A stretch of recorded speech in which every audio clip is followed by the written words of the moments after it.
திருவண்ணாமலையில் பாஜக புதிய மாவட்ட தலைவரை தேர்வு செய்வதற்கான கருத்து கேட்பு கூட்டத்தில் கைகலப்பு ஏற்பட்டதால் பரபரப்பு ஏற்பட்டது.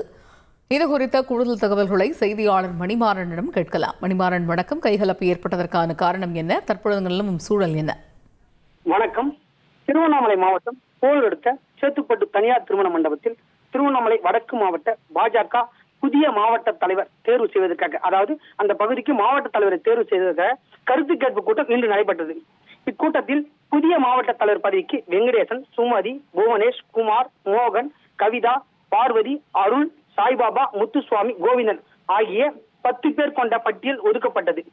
இந்நிலையில் கோவிந்தன், சாய்பாபா, சுமதி உள்ளிட்ட 5 பேரை போட்டியிட, அதாவது அதில் கலந்து கொள்ள தகுதி அற்றவர்கள் என கலந்து கொள்ள கூடாது என மற்றொரு தரப்பு எதிர்த்தரப்பான புவனேஷ்குமார் தரப்பினர் பேசிக் கொண்டிருந்தனர். அப்போது சாய்பாபா மற்றும் நீக்கப்பட்டவர்கள் ஒன்று சேர்ந்து கருத்து வேறுபாடு காரணமாக ஒருவருக்கு ஒருவர் அவதூறாக, அதாவது தகாத வார்த்தைகள் ஒருவருக்கு அவதூறாக பேசிக் கொண்டனர்.